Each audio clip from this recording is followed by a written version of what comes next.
Hey guys, it's Elliot here with DNB Academy, and today I want to look at a few hacks I use for writing bass lines within Liquid Drum and Bass. So sometimes you'll find that inspiration is there and everything's ready and you start writing and it just kind of flows and it makes sense, right?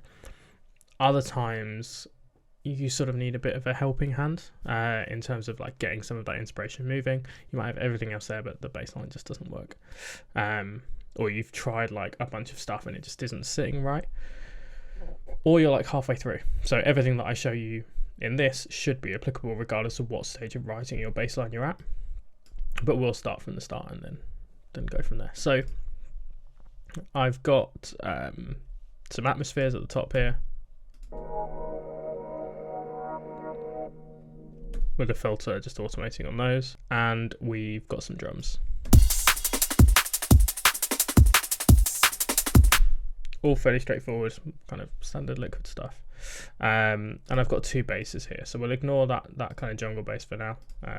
I'll come back to that in a bit, but let's look at this Reese. So everything is in the key of E flat.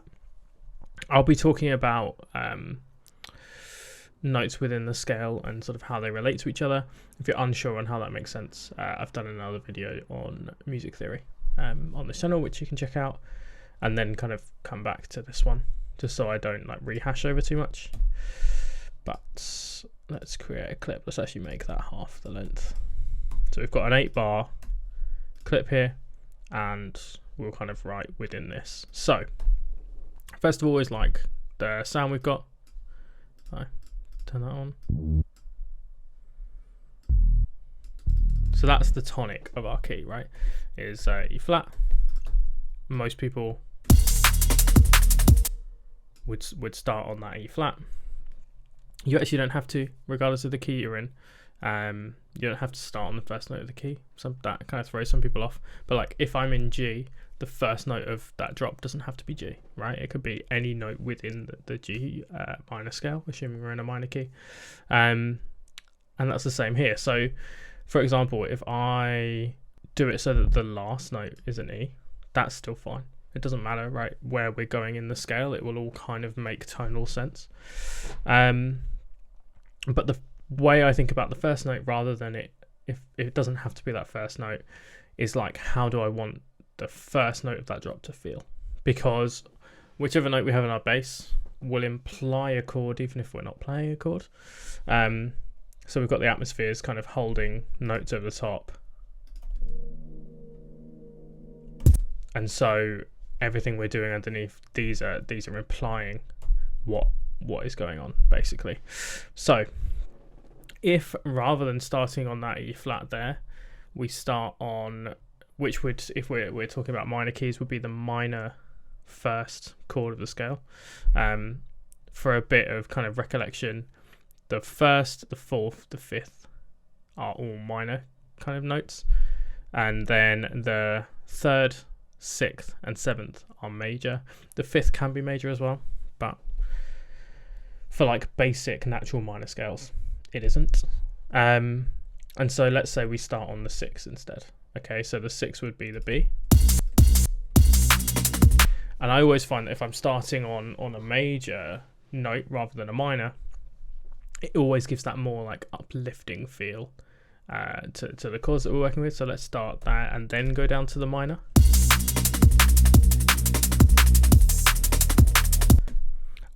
You can hear there's like a tonal shift, like a mood shift almost between those two chords and the way they relate. And the reason is that we've implied a major chord here and we've implied a minor chord there. And you know, you can do that the other way around, so just so you can hear that.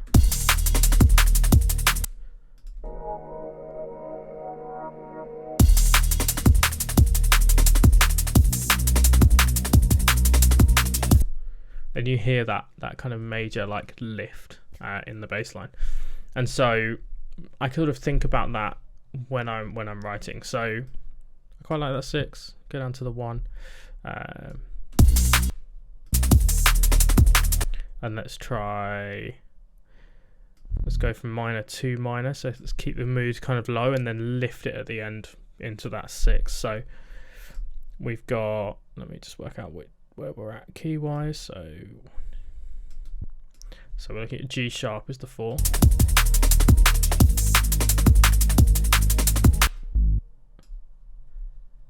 And then maybe try a major. So we've got 2 options really for the major without repeating. We've got the 3, which would be the F sharp here, or we've got the 7, which would be the C sharp there. So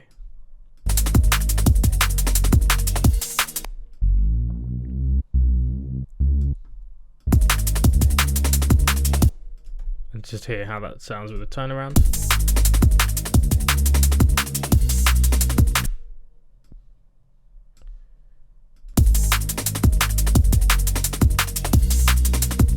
Yeah, prefer it on that C sharp there. Cool, so there we go, right?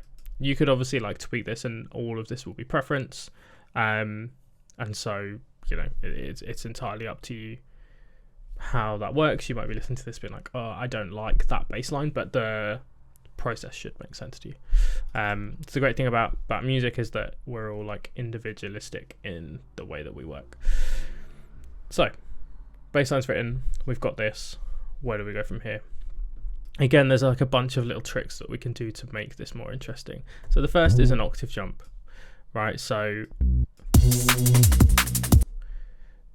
you would have heard that 1,000 times in like different Liquid tunes and stuff, or different like tunes in general.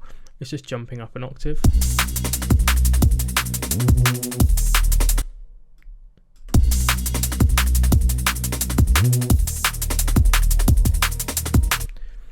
We can also do passing notes as well. So rather than jumping as high as an octave, we can just go up a degree or 2 in the scale. And then maybe another. One of the good things about that is that we've got some key tracking on the filter. And so when the bass line jumps up, the filter also opens up as well. So you get some of those top end harmonics from the saw wave coming through.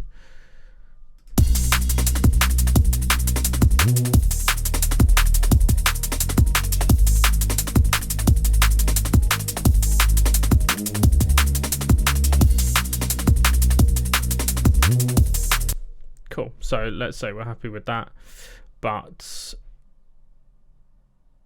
maybe this one, for example, this last little note, we're not sure on. So I'll delete some space there, and this is where this little jungle bass comes in. It's just 2 saw waves that are detuned against each other. What note is that? So that is a G sharp. So we could put a G sharp in this note in a different bass. So we've then got something that sounds like this towards the end.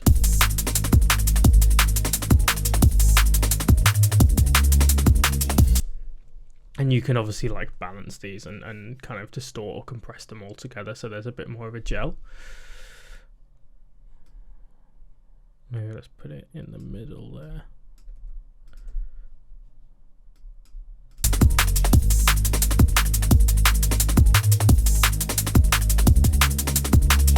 And you could also do like little jumps with stuff like this as well, so do half. Ooh.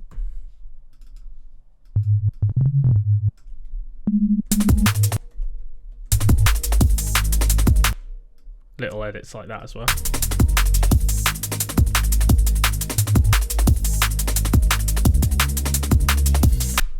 And just to sort of break up that sort of bass movement, basically, I find that this works well as well with like shorter plucked basses. I've been doing that a lot recently. You hear that a lot in tunes like Halogenics and that kind of thing. So, but yeah, 2 really simple tricks. But like I use this a lot if I'm really struggling for inspiration, especially with like remixes and stuff. If you've got remixes that are due out, there's more of like a deadline and a push. I find with original music I've got stacks and stacks of it, so with labels and stuff I've always got something, but with remixes someone expects something and you're like, oh god, right? And you don't have to use the original bass line with a remix either. So yeah, hopefully that makes sense. Any questions, let us know, and I will see you in the next one.